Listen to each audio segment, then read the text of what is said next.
Welcome back to my $25,000 Finding Talent Challenge. This is my journey.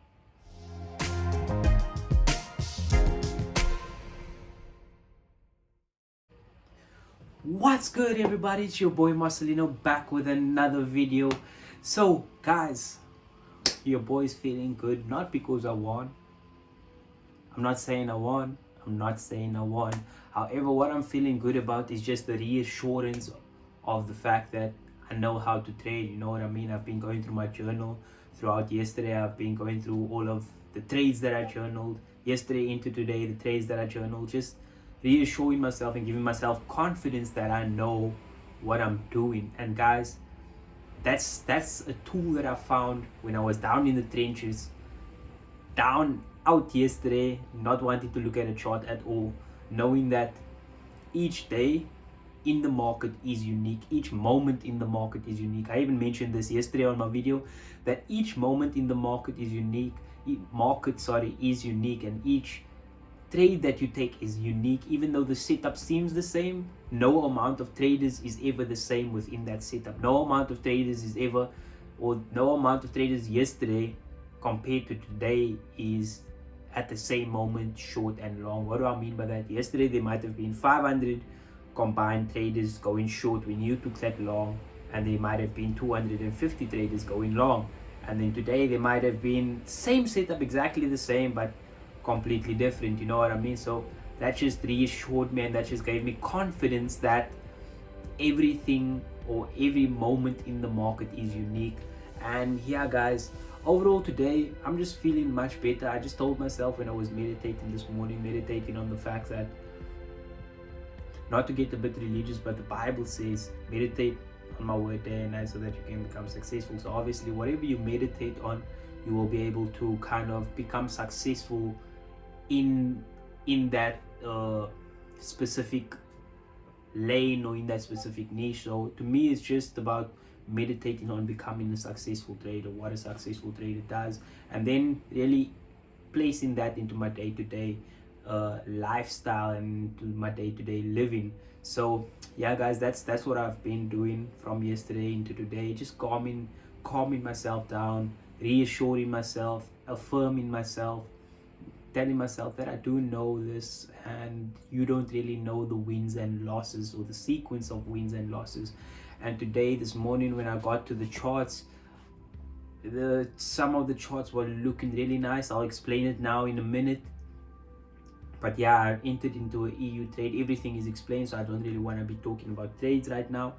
Do just watch a bit longer, watch until the end to actually see my trades, guys. But it's a whole thought process. I explain my whole thought process behind the trades, and I do feel like you guys can learn a bit from what as mentioned, especially the 4H, how to take advantage of the 4H time frame within your intraday or day trading cycle of trading. Okay, so yeah, guys, today I'm actually feeling much better than yesterday, as you guys can hear probably in my tone of voice. So I'm feeling way better than yesterday.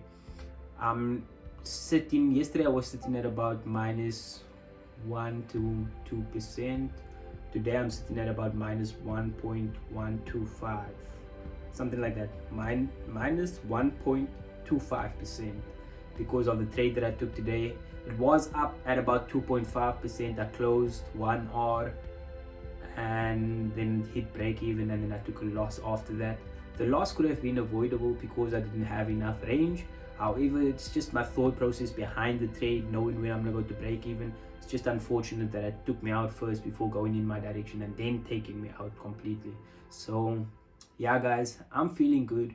I hope you guys are feeling good too. Going into tomorrow being the last trading day of the week, we're feeling confident, like. And just remember, guys, that there's still 3 to 4 weeks left of this month. If I'm correct, we're only on the 8th and 9th, so there's still 3 weeks left of this month to actually trade. Don't be in a rush, guys. At the end of the month, your profitability, just manage risk throughout hard times.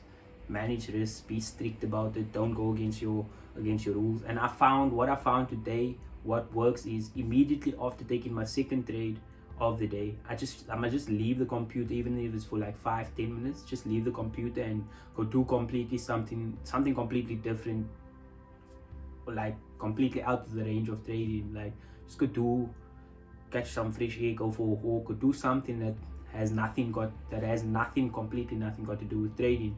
And that way you actually you you allow yourself to forget about it, and then you can come back and either back test or review your trades to see what you can do better, see what you did right, and give yourself props for that. Okay, but without further ado, let's actually get into the trades.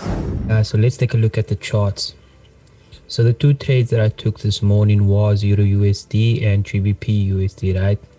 So my thought process for the first one, this was in the end of Asia, or end in Asia going into London. So this was a pre-London trade. My thought process behind this was the fact that yesterday we pushed down very steeply, and then thereafter we had a couple of weak rejections on the 4H, and the 4H right before pre-London, which is 7 o'clock South African Standard Time or 6 o'clock London time. I'm not too sure what time it is in like New York or Eastern time. I'm not too sure what time that is, but obviously it's in the morning. So we had a Marubozu candle at that point, which I think it is called a Marubozu candle. It's just a candle that has like little to no wick at the top. So bullish Marubozu candle. And what I was looking for in and around that time was for structure on the 15-minute to break. So as you can see, structure push down. We took out this area right here, creating this low. So now we have structure. Yeah, I'm waiting for structure to break to the upside to then confirm that I'm going to start looking for buys. Okay, so we got this break right at the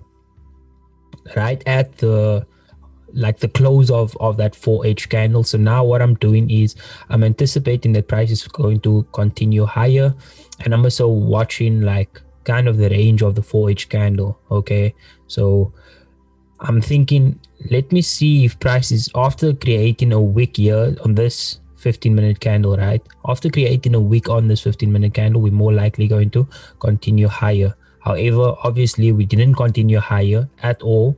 Let me clear the drawing. So we didn't continue higher, we closed bearish. So now what do? I wait for a 15-minute close back above this level. We get the 15-minute close. At this point, I'm saying, okay, we closed above now again, showing bullish intent. We're more likely than not going to go up, and we're going to see bullish pressure stepping into the market. So what did I do? I set a buy stop at the high of this 15-minute. So this is basing off from 4H. There's a expected pullback on the 4H. We kind of expecting price to go higher, and therefore now I'm just looking for an entry. Once I found this entry, obviously here you can see on the 1 minute, I set my entry above these highs, stop loss below these lows. And yeah, the minute we entered with momentum. My stop loss goes to half, and let me see what has happened. Okay, let me just do this and clear everything. So what you can see here is I didn't clear everything. Clear all drawings. Okay, so what you can see here now is price obviously pushed higher. We went to about 2.5%, and you can see here that 50% was taken off here, and then the rest of the 50% was taken off. I was actually contemplating on taking 50% off here, but at the end of the day I got like a 1% out of this, or 0.5%, because of my risk being 0.5%. okay, so yeah, when I enter the trade, I enter with a 0.5%. And what price did, so my target all along, let me just first clear. So all along, the whole thought process behind this trade was that price was going to get into, let me see, the whole thought process was that price was going to get into this area, right? So I thought, okay, because this is quite clean, I did notice this right here, and that's actually where price started to react off from when it kind of came down. But I did think, okay, no, it's more likely that the 4H, this current 4H, is going to push into that area. Let's go to the chart right now to see actually how it looks. Let me clear this drawings, and then let's go to the chart. So now let me get the 4H on my right hand side. So now you can see the 4H on the right hand side. And yeah, price really just blew through that level. So yeah, you can see at this point right here, I'm up about, yeah, by the green level, I'm up about 2.5%. And as price comes down, it takes me out, comes back for kind of a retest of this level, and then price continues. So what did I learn from this trade? I learned that there is a possibility that you can re-enter if you want to. Upon the break and retest, I could have entered on this candle here and then expect price to continue higher, because I did expect this range. So you can see what I have here. Average 4H ATR or average 4H range is in between about 25 to 32 pips or even 35 pips. So I'm just expecting that at this point, this candle at some point is going to reach 25 pips to 30 pips. That's all I'm expecting. And that's something that you can add to your trading, guys. It's like you need to know the range of the 4H that is going to push. So you can see this thing hit about 31.7 pips, just under 32 pips. And that's why I could with confidence expect price to at least hit this level, the blue level right here on the 15-minute. And that's the way I was kind of thinking. Like, so yeah, you can see on the 4H multiple wick rejections, price failing to break below. Now you can expect price, when price breaks on market structure on the lower time frame, we can expect a pullback. And that was the thought process behind that. And just to mention, like, with our winner trade, with our loser trade, doesn't really matter as long as I follow the same process and as long as I know that I'm taking the same kind of trade every time. So looking at GU, it's kind of similar. However, the only problem that I had here, I think, let me look at GU right now. Let me show you guys GU. This was this trade. So I'm looking at it from this point of view. That's something that I was playing with. So I'm looking at it from this point of view. You can see multiple wick rejections. Price is probably going to go a bit higher before going down. So with that thought process in mind, I'm thinking, okay, we have this 15-minute push higher. We've taken out this here. Now we didn't take out any structures at this point. However, what I did see was that this is like a mini key level in the market, and if we do break above there, you can expect price to at least continue higher. Okay, so that's what I was thinking. We got a strong break momentum starting to enter the market. So I'm thinking, okay, at this point, let me look at the 1 minute. I start looking at the 1 minute. I see a clear area in the market after this 15-minute has closed, and I set my buy stop right above that area, thinking that if we close with momentum, we're probably going to continue up into this line at least, and then I can go to break even, right? Like into this area of market structure, and I'll be able to get to break even. If we break out and we go continue higher into my TP, then that's perfectly fine. But if we don't, then I don't really care. And then this happened, guys. Unfortunately, my stop loss was at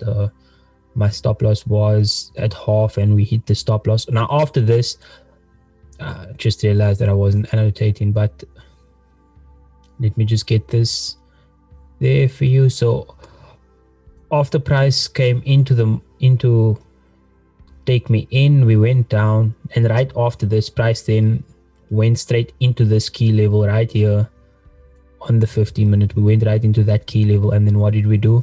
We tumbled. Now my whole plan or process behind this was the fact that this is a key level in the market. We took it out with momentum. What's more likely going to happen after this is that the next candle is going to be bullish.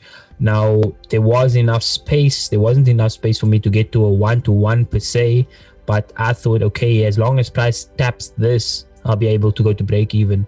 And price did tap that. It's just unfortunate that price actually came down first to take me out.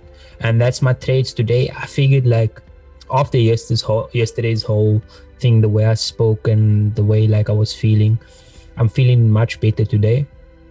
But like, I figured, why not just show the trades? Doesn't matter whether it's a good day or bad day. After my trading session, or after my second trade, I just walked away. I didn't even stay looking at the chart. So I made sure that I'm sticking to my rules of taking 2 trades a day. Yeah, guys, don't forget to hit the like button. Don't forget to hit the subscribe button. Don't forget to comment down below if there's any specific trades that you took today that was great because the market really moved today, specifically within London. I'm not too sure how the market has moved over the pre-New York because I took a trade early in pre-New York, as you guys can see. So yeah, guys, like, subscribe, and from your boy Marcelino, peace out and have a brilliant New York session.